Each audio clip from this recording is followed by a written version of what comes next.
మనకి పూర్ణ స్వరాజ్ రెజల్యూషన్ చేసుకునేది ఇక్కడ లాహోర్లో. కానీ మనం పూర్ణ స్వరాజ్ డేను ఎప్పుడు సెలబ్రేట్ చేసుకుంటున్నాం? జనవరి 26 రోజున సెలబ్రేట్ చేసుకుంటూ దాన్ని ఎప్పటికి గుర్తు చేసుకుంటున్నాం మనం. దానివల్ల మనం ఇండిపెండెన్స్ కోసం ఏం చేస్తున్నామంటే ఫైట్ చేశాం. దానివల్ల మన ఇండియాకి ఇండిపెండెన్స్ వచ్చింది. సో మొత్తం మీద ఇండిపెండెన్స్ ఎప్పుడు వచ్చింది మనకి? 1947 ఆగస్ట్ 15 రోజున ఇండియాకి ఇండిపెండెన్స్ వచ్చింది. ఎప్పుడైతే మనకు ఆగస్ట్ 15 రోజున ఇండియాకి ఇండిపెండెన్స్ వచ్చిందో ఇక నుండి మనం ఆ డేట్ను మర్చిపోయినాం. ఎందుకంటే మనకి ఇండిపెండెన్స్ నిజమైన ఇండిపెండెన్స్ వచ్చింది కదా అని చెప్పి మనం 1948లో ఆగస్ట్ 15 రోజున ఇండిపెండెన్స్ జరుపుకున్నాం. తర్వాత 1949లో ఆగస్ట్ 15 రోజున ఇండిపెండెన్స్ జరుపుకున్నాం. కానీ మనం ఎప్పుడు ఇంతకుముందు కలుసుకున్న జనవరి 26ని మనము కలుసుకోవట్లేదు. ఎందుకు? ఇది నిజమైన ఇండిపెండెన్స్ వచ్చినప్పుడు దాన్ని మర్చిపోయినాం. మనం మర్చిపోయాము. ఇక దీన్నే సెలబ్రేట్ చేసుకుంటూ ఉన్నాం. అయితే దీన్ని సెలబ్రేట్ చేసుకుంటూనే అట్ ద సేమ్ టైం మన రాజ్యాంగాన్ని రాసుకుంటున్నాం. రాజ్యాంగం రాయడం ఎప్పుడు పూర్తయింది? 26 నవంబర్ 1949 రోజున పూర్తయింది. పూర్తయినప్పుడు రాజ్యాంగ పరిషత్ సభ్యులు కొంతమంది ఏమన్నారంటే, మన రాజ్యాంగం రాయడం పూర్తయింది కదా, కానీ ఒకప్పుడు మన అందరిలో ఇన్స్పిరేషన్ నింపిన డేటు జనవరి 26. మనం పూర్ణ స్వరాజ్ డేని సెలబ్రేట్ చేసుకున్నాం. దానివల్లనే మనము ఇండిపెండెన్స్ తెచ్చుకోగలిగినాం. కాబట్టి మనం ఆ డేట్ను మన ఇండియా ఉన్నంత కాలం గుర్తుపెట్టుకోవాలి. కాబట్టి ఇండియా ఉన్నంత కాలం గుర్తుపెట్టుకోవాలంటే మనం ఏం చేద్దామంటే, ఈ రాజ్యాంగము ఆమోదం తెలుపబడింది కానీ వెంటనే అమల్లోకి తీసుకురావద్దు. తీసుకురాకుండా ఒక 2 months వెయిట్ చేద్దాం. మనం 2 months వెయిట్ చేసి అప్పుడు అమల్లోకి తీసుకొద్దామని చెప్పి మన వాళ్ళు నిర్ణయించుకున్నారు. అందుకే ఈ 2 months వెయిట్ చేసి ఒకప్పుడు మనందరిలో ఇన్స్పిరేషన్ నింపిన పూర్ణ స్వరాజ్ డేని గుర్తుపెట్టుకోవాలన్న ఉద్దేశంతో 2 నెలలు ఆగి మన రాజ్యాంగాన్ని అమల్లోకి తీసుకొచ్చారు. ఇది కారణం. అర్థమైందా? సో అంతే తప్ప ముహూర్తాలు బాగాలేవని ఆన్సర్ పెట్టకండి. ఓకేనా? సో ఇప్పుడు చెప్పండి, పూర్ణ స్వరాజ్ డే వల్లనే మనము 2 నెలలు ఆగాల్సి వచ్చింది.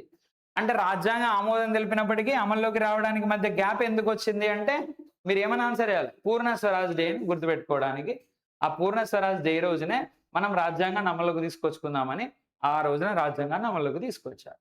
ఓకేనా? ఇది మనకి కారణం గుర్తుపెట్టుకోవాలి. ఒక్కొక్కసారి కారణం అడిగినప్పుడు మళ్ళీ మనం ఆన్సర్ పెట్టకపోతే సేమ్ అయితే మార్క్ పోతుంది. అర్థమైందా? ఓకే, ఇప్పుడు చెప్పండి, ఆమోదం తెలపడానికి అమల్లోకి రావడానికి మధ్య ఎంత గ్యాప్ ఉంది? 2 months. ఆ 2 months ఎందుకు గ్యాప్ ఉంది? పూర్ణ స్వరాజ్ డే. పూర్ణ స్వరాజ్ డే తీర్మానం ఎక్కడ చేసుకున్నాం? లాహోర్లో. లాహోర్ ఐఎన్సీ మీటింగ్ ఎప్పుడు జరిగింది? 1929 డిసెంబర్ 31. అంటే యాక్చువల్గా ఐఎన్సీ మీటింగ్ ఎప్పుడు జరుగుతుంది అంటే డిసెంబర్ 26 నుంచి 31 వరకు కానీ, లేదా డిసెంబర్ 28 నుంచి 31 వరకు కానీ ఎవ్రీ ఇయర్ జరుగుతుంది మీటింగ్, ఐఎన్సీ మీటింగ్. స్వాతంత్రం కన్నా ముందు, ఇండిపెండెన్స్ రావడానికన్నా ముందు ప్రతి సంవత్సరం ఐఎన్సీ మీటింగ్లు పెట్టుకునేవాళ్ళు. అంటే ఇప్పుడు 1929 ఐఎన్సీ మీటింగ్ చివరి రోజు అన్నట్టే కదా డిసెంబర్ 31. ఆ చివరి రోజున మనం తీర్మానం చేసుకున్నాం. ఆ తీర్మానం ప్రకారం జనవరి 26ని మనం ఏ డేగా సెలబ్రేట్ చేసుకోవాలనుకున్నాం? పూర్ణ స్వరాజ్ డేగా సెలబ్రేట్ చేసుకోవాలనుకున్నాం. ఓకేనా? అంటే ఎవ్రీ ఇయర్ జరుగుతుంది sir INC meeting? Every year జరుగుతుంది.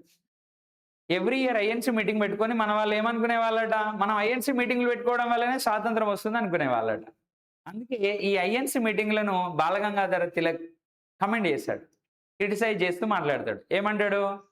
మీరు ఐఎన్సీ మీటింగ్లు పెట్టుకోవడం వల్ల మీకు ఇండిపెండెన్స్ రాదు, మనం పోరాటం చేస్తే ఇండిపెండెన్స్ వస్తుంది తప్ప ఐఎన్సీ మీటింగ్లు పెట్టుకుంటే ఇండిపెండెన్స్ రాదు అని చెప్పి ఐఎన్సీ మీటింగ్లను దేంతో పోలుస్తాడు అతను? క్రాకింగ్తో పోలుస్తాడు. కప్ప ఉంటుంది కదా, ఆ కప్ప అరుపుతో పోలుస్తాడు. కప్ప ఏమనుకుంటుందట అంటే ఈ వర్షాకాలంలో కప్ప అరిచి నేను అరవడం వల్లనే వర్షం పడుతుంది అనుకుంటుందట. అట్లనే మీరు మీటింగ్ పెట్టుకోవడం వల్లనే ఇండిపెండెన్స్ వస్తుంది అనుకుంటున్నారు, దానివల్ల ఇండిపెండెన్స్ రాదు, మనం పోరాటం చేద్దామని అంటాడు బాలగంగాధర తిలక్. సరే, అంటే మొత్తం మీద దీన్ని బట్టి మీకు ఏమర్థమైంది? ఎవ్రీ ఇయర్ ఐఎన్సీ మీటింగ్ జరుగుతుంది. 29లో ఐఎన్సీ మీటింగ్ ఎక్కడ జరిగింది? లాహోర్లో జరిగింది. మరి ఐఎన్సీ మీటింగ్ అధ్యక్షుడు ఎవరు? Jawaharlal Nehru. So Jawaharlal Nehru INC meeting అధ్యక్షుడు. ఓకే, ఇప్పుడు మరి మన రాజ్యాంగం అమల్లోకి వచ్చింది. ఎప్పుడు అమల్లోకి వచ్చిందని చెప్పినాం? జనవరి 26, 1950 రోజున మన రాజ్యాంగం అనేది అమల్లోకి వచ్చింది కదా. మరి రాజ్యాంగం అమల్లోకి వచ్చింది. ఈ రాజ్యాంగం గురించి చదువుతుంటే మనకి ఎప్పటికీ 3 పదాలు రిపీట్ అవుతూ ఉంటాయి. ఆ 3 పదాలు ఏంటి అంటే, ఒకటి ఆర్టికల్స్. ఆర్టికల్స్, ఆర్టికల్స్ అంటున్నాం. దీన్నే మనం నిబంధనలు అంటాము. నిబంధనలు లేదా ప్రకరణలు లేదా అధికరణలు అంటాం. నిబంధనలన్నా ప్రకరణలన్నా అధికరణలన్నా ఒకటే. నెక్స్ట్ రాజ్యాంగం చదువుతుంటే ఇంకొక పదం ఎప్పటికీ రిపీట్ అయ్యే పదం ఇంకొకటి ఏంటి అంటే షెడ్యూల్స్. షెడ్యూల్స్ లేదా అనుబంధకాలు అంటాం మనం. అనుబంధకాలు అంటాం. నెక్స్ట్ రాజ్యాంగం చదువుతుంటే ఎప్పటికీ రిపీట్ అయ్యే ఇంకొక పదం ఏంటంటే పార్ట్స్, భాగాలు. ఓకేనా? భాగము అంటే ఏంటి, ఆర్టికల్ అంటే ఏంటి, షెడ్యూల్స్ అంటే ఏంటో ఇప్పుడు మనం చూద్దాం. సో మీకు డెఫినేషన్స్ ఏమి ఎగ్జామ్లో క్వశ్చన్ అడిగాడు కానీ మీకు తెలిసి ఉండాలి. ఆర్టికల్ అంటే ఏంటి అసలు? ఆర్టికల్ అంటే రాజ్యాంగంలోని ఏదైనా ఒక అంశాన్ని తెలియజేసేదాన్నే. So article talks about any matter or any subject of the Indian constitution అని చెప్పి అంటుంది. రాజ్యాంగంలోని ఏదైనా ఒక విషయాన్ని తెలియజేసేదాన్నే ఏమనాలి? ఆర్టికల్ అనాలి. So article talks about any matter of the Indian constitution are any subject of the Indian constitution. Next మరి షెడ్యూల్స్ అంటే ఏంటి? రాజ్యాంగంలోని ఏదైనా స్పెషల్ ఫీచర్ గురించి తెలియజేసేదాన్నే. స్పెషల్ ఫీచర్ గురించి అనగా ప్రత్యేకమైన అంశం గురించి తెలియజేసేదాన్నే షెడ్యూల్స్ అంటారు. ఓకేనా? So schedules talks about special features of the Indian constitution. రాజ్యాంగంలో ఉన్న ప్రత్యేకమైన అంశాల గురించి తెలియజేసేదాన్నే ఏమనాలి? షెడ్యూల్స్ అనాలి. ఓకేనా? మరి భాగం అంటే ఏంటి? Group of articles known as parts. Group of articles. So group of articles known as part అంటే ఆర్టికల్స్ యొక్క సమూహాన్ని ఏమనాలి? ఆర్టికల్స్ యొక్క సమూహాన్ని భాగము అనాలి. ఆర్టికల్ సమూహాన్ని మనం భాగము అనాలి. అర్థమైందా? ఓకే, ఇప్పుడు మీరు అందరు ఆర్టికల్స్ అనుకుందాం. ఇప్పుడు మీ ముందు కూర్చున్నటువంటి వాళ్ళను ఒక రోలో కూర్చున్నారు కదా, వీళ్ళందరినీ ఒక భాగము అనాలి. వాళ్ళని రెండో భాగం, వాళ్ళ మూడో భాగం, ఇట్లా ఆర్టికల్స్ ఒక వరుసగా పేర్చబడినటువంటి ఆర్టికల్స్ యొక్క సమూహాన్ని మనం ఏమనాలి? భాగము అని చెప్పి అనాలి. మరి ఈ ఆర్టికల్స్ కానీ షెడ్యూల్స్ కానీ భాగాలు కానీ ఇవి రాజ్యాంగ అమల్లోకి వచ్చినప్పుడు ఎన్ని ఉన్నాయి? 1950 January 26 ఇవి రాజ్యాంగ అమల్లోకి వచ్చినప్పుడు. So during the commencement of Indian constitution how many articles, how many schedules, how many parts అని అంటాడు.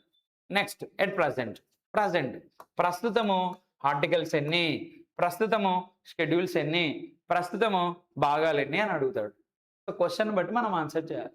ఇప్పుడు చెప్పండి, రాజ్యాంగంలోకి వచ్చినప్పుడు రాజ్యాంగంలో ఎన్ని ఆర్టికల్స్ ఉండేవి? 395 ఆర్టికల్స్. 395 ఆర్టికల్స్ ఉండేవి. మరి రాజ్యాంగంలోకి వచ్చినప్పుడు ఎన్ని షెడ్యూల్స్ ఉండేవి? 8 షెడ్యూల్స్ ఉండేవి. మరి రాజ్యాంగంలోకి వచ్చినప్పుడు ఎన్ని భాగాలు ఉండేవి? 22 భాగాలు ఉండేవి. ఇవి రాజ్యాంగంలోకి వచ్చినప్పుడు ఆర్టికల్స్, షెడ్యూల్స్, భాగాలు. రాజ్యాంగం ఎప్పుడు అమల్లోకి వచ్చింది? January 26, 1950 రోజున అమల్లోకి వచ్చింది. అవి అమల్లోకి వచ్చినప్పుడు ఆర్టికల్స్ ఎన్ని, షెడ్యూల్స్ ఎన్ని, భాగాలు ఎన్ని అని అంటే ఆన్సర్ పెట్టాలి. ఓకేనా? మరి రాజ్యాంగం అమల్లోకి వచ్చినప్పుడు అంటే అవి ఆన్సర్ పెట్టాలి. మరి ప్రజెంట్ ఎన్ని ఉన్నాయి అంటాడు. సో ప్రస్తుతం రాజ్యాంగంలోని ఆర్టికల్ సంఖ్య ఎంత? 472. రాజ్యాంగంలోని ఆర్టికల్ సంఖ్య 472. మరి రాజ్యాంగంలో ఉన్న షెడ్యూల్స్ ఎన్ని?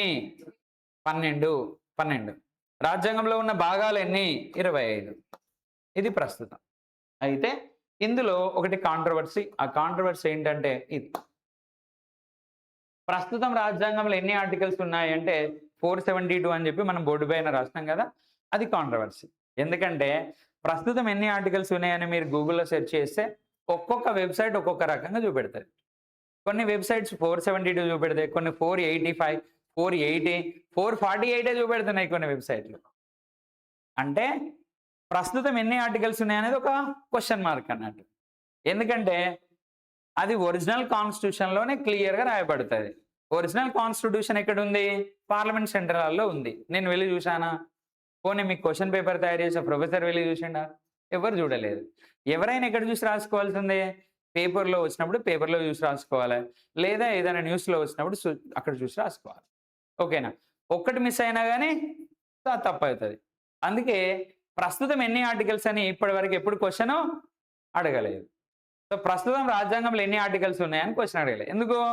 ఒకవేళ ఒక్క చిన్న మిస్టేక్, ఆ క్వశ్చన్ పేపర్ తయారు చేస్తే అయినా ఒక చిన్నది రాసుకోకపోయినా కానీ ఏమవుతుంది? అది తప్పు అయిపోతుంది.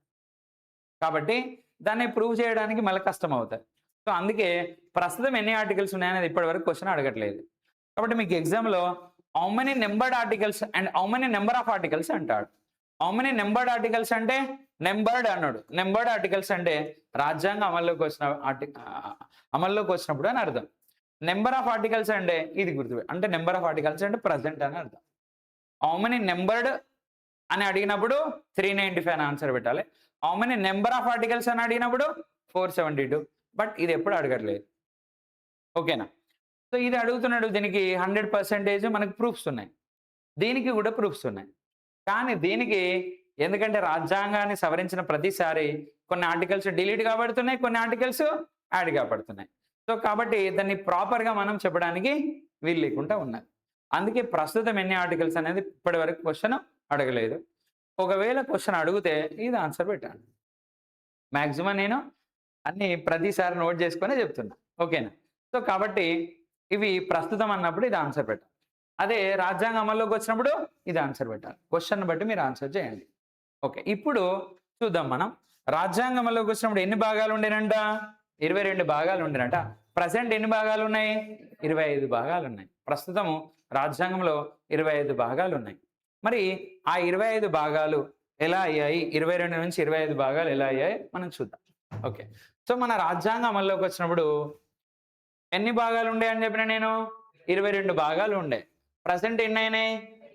25 అయినాయి. ఎలా అయ్యాయి చూద్దాం మనం. సో రాజ్యాంగంలోని 7వ భాగం, రాజ్యాంగంలోని 7వ భాగము మరియు రాజ్యాంగంలోని 9వ భాగం, ఈ 2 భాగాలు, రాజ్యాంగంలోని 7వ భాగము మరియు 9వ భాగం, ఈ 2 భాగాలను, ఈ భాగమేమో దేని గురించి చెప్పేదంటే పార్ట్ ఏ మరియు పార్ట్ బి రాష్ట్రాల గురించి చెప్తుండేది. ఓకేనా? ఈ భాగమేమో పార్ట్ సి రాష్ట్రాల గురించి మరియు పార్ట్ డి రాష్ట్రాల గురించి చెప్తుండేవి. డి స్టేట్స్ గురించి చెప్తుండే. అయితే ఇవి భారతదేశంలో అప్పుడు ఒకప్పుడు 29 రాష్ట్రాలు ఉండే. ఆ 29 రాష్ట్రాలు ఉన్నప్పుడు ఇలా పార్ట్ ఏ రాష్ట్రాలు, బి రాష్ట్రాలు, సి రాష్ట్రాలు, డి రాష్ట్రాలు అని ఉండేవి. ఆ పార్ట్ ఏలో 9 రాష్ట్రాలు, పార్ట్ బిలో 9 రాష్ట్రాలు, పార్ట్ సిలో 10 రాష్ట్రాలు, పార్ట్ డిలో 1 రాష్ట్రం అని చెప్పి ఉండేది. కానీ ఫజల్ అలీ కమిషన్ ఏం చెప్పిందంటే భారతదేశంలో ఎన్ని రాష్ట్రాలు అవసరం లేదు, భారతదేశంలో 16 రాష్ట్రాలు, 3 కేంద్రపాలిత ప్రాంతాలు ఏర్పాటు చేయండి అని చెప్పి ఫజల్ అలీ కమిషన్ రిపోర్ట్ ఇచ్చింది. దాంతో గవర్నమెంట్ ఏం చేస్తుంది అంటే 14 రాష్ట్రాలు 6 యూటీలు ఏర్పాటు చేస్తుంది. అంటే ఫజల్ అలీ చెప్పినట్టు కూడా వినకుండా 16 రాష్ట్రాలు ఏర్పాటు చేయమని ఆయన చెప్తే 14 రాష్ట్రాలు ఏర్పాటు చేసింది. ఆయన 3 యూటీలు ఏర్పాటు చేయమంటే ఇక్కడ గవర్నమెంట్ 6 యూటీలు ఏర్పాటు చేసింది. అంటే అప్పటి వరకు ఉన్న 29 రాష్ట్రాలను ఏం చేసింది మన ప్రభుత్వము? తొలగించింది. మరి తొలగించినప్పుడు ఆ రాష్ట్రాల గురించి చెప్పే భాగాలు కూడా అవసరమా రాజ్యాంగంలో? అసలు రాష్ట్రాలే లేనప్పుడు భాగాలు ఎందుకు ఇక అని చెప్పి నెహ్రూ గవర్నమెంట్ ఈ 14 రాష్ట్రాలు 6 యూటీలను ఏర్పాటు చేస్తూ ఈ పాత రాష్ట్రాలను రాజ్యాంగం నుండి తొలగించింది. ఆ పాత రాష్ట్రాల గురించి చెప్పే ఈ భాగాలను కూడా తొలగించింది. మరి తొలగించాలంటే రాజ్యాంగాన్ని ఏం చేయాలి? అమెండ్మెంట్ చేయాలి, సవరణ చేయాలి. అందుకే 7వ రాజ్యాంగ సవరణ చట్టం ప్రకారం 7వ రాజ్యాంగ సవరణ చట్టం ప్రకారం 1956లో నెహ్రూ గవర్నమెంట్ ఈ 2 భాగాలను డిలీట్ చేసింది. అర్థమైందా? సో నెహ్రూ గవర్నమెంట్ ఏ భాగాన్ని డిలీట్ చేసింది? 7వ భాగాన్ని మరియు 9వ భాగాన్ని, 2 భాగాలను డిలీట్ చేసింది. అంటే 2 భాగాలు డిలీట్ చేస్తే ఎన్ని అయినాయి? 22లో నుంచి 2 భాగాలు డిలీట్ చేస్తే ఎన్ని అయినాయి? 20 భాగాలు అయినాయి. 20 భాగాలు అయ్యాయి. అప్పుడు మళ్ళీ ఏమి చేశారు అంటే ఇందిరాగాంధీ గవర్నమెంట్ 4th ఏ అనే భాగాన్ని, 4th ఏ అనే పార్ట్ను మరియు ఇంకొకటి ఏంటి బెట 14th ఏ అనేటువంటి పార్ట్ను, 14th ఏ అనే ఇంకొక పార్ట్ను, ఈ 2 పార్ట్లను యాడ్ చేసింది ఇందిరాగాంధీ. అయితే ఇందులో 4th ఏ అనే పార్ట్ ఏమో ఫండమెంటల్ డ్యూటీస్ గురించి యాడ్ చేసింది. ఫండమెంటల్ డ్యూటీస్ అంటే ప్రాథమిక విధులు అన్నట్టు. ఇప్పుడు మనకు ప్రాథమిక విధులు ఉన్నాయి కదా, ఉన్నాయా? ప్రాథమిక విధులు, మనకు హక్కులు ఉన్నాయి కదా, హక్కులను అనుభవిస్తున్న మనకు విధులు కూడా అవసరం కదా అని చెప్పి ఆ విధులను చేర్చింది. ఓకేనా? వాటిని ఫండమెంటల్ డ్యూటీస్ అంటాం. ఓకే, నెక్స్ట్ ఇక ట్రిబ్యునల్ కోర్ట్స్ అని ఉంటాయి. ట్రిబ్యునల్ కోర్ట్స్, వీటిని స్పెషల్ కోర్ట్స్ అంటారు. ఈ ట్రిబ్యునల్ కోర్ట్స్ను కూడా ఈ 14 ఏ అనే భాగంలో యాడ్ చేసింది. అంటే ఈ రెండు చాప్టర్లను, సో ఈ రెండు ఏవైతే ఫీచర్స్ ఉన్నాయో వీటిని ఈ రెండు భాగాలలో యాడ్ చేసింది. అంటే కొత్తగా ఎన్ని భాగాలను కలిపింది ఇందిరాగాంధీ? రెండు భాగాలను కలిపింది. కలపాలంటే రాజ్యాంగాన్ని సవరించాలి కదా. అలా 42వ రాజ్యాంగ సవరణ చట్టం ద్వారా 42nd కాన్స్టిట్యూషనల్ అమెండ్మెంట్ యాక్ట్ ద్వారా ఏ ఇయర్లో 42వ రాజ్యాంగ సవరణ చట్టం ఏ ఇయర్? సో 1976 1976లో ఇందిరాగాంధీ గవర్నమెంట్ ఈ రెండు భాగాలను కలిపింది. సో కలిపితే మళ్ళీ ఎన్ని అయినాయి? 22 అయినాయి. మళ్ళీ 22 అయిపోయింది. ఓకేనా? దాంతో మళ్ళీ వచ్చిన గవర్నమెంట్ 9వ భాగాన్ని, ఇంతకుముందు డిలీట్ చేసిన 9వ భాగాన్ని కలిపింది.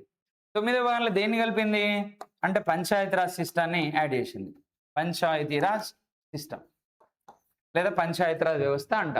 ఈ పంచాయతీరాజ్ వ్యవస్థను యాడ్ చేసింది ఎవరు? పివి నరసింహారావు గవర్నమెంట్ పంచాయతీరాజ్ వ్యవస్థను యాడ్ చేసింది. సో పంచాయతీరాజ్ వ్యవస్థను ఎన్నో రాజ్యాంగ సవరణ చట్టం ద్వారా యాడ్ చేసింది? 73వ రాజ్యాంగ సవరణ చట్టం ద్వారా 1992లో పివి నరసింహారావు గవర్నమెంట్ యాడ్ చేసింది. ఓకేనా? ఇక్కడేమో ఏ గవర్నమెంట్?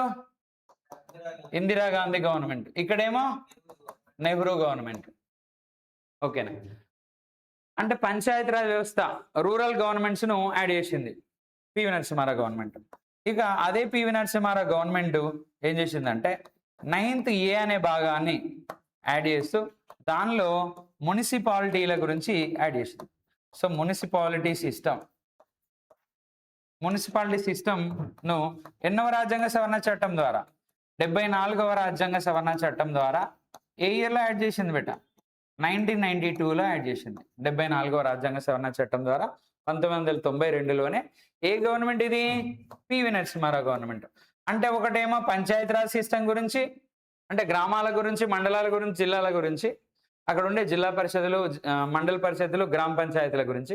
ఇదేమో మున్సిపాలిటీల గురించి. ఈ రెండు భాగాలను యాడ్ చేసింది. అర్థమైందా? అంటే ఇప్పుడు రెండు భాగాలు కలిపాడు కాబట్టి ఎంత బేట? మళ్ళీ 24 అయినాయి. 24 అయినాయి. తర్వాత మన్మోహన్ సింగ్ గవర్నమెంట్ అదేం చేసింది? ఆ గవర్నమెంట్ ఏం చేసింది అంటే 9th B అనే ఇంకొక భాగాన్ని యాడ్ చేసింది.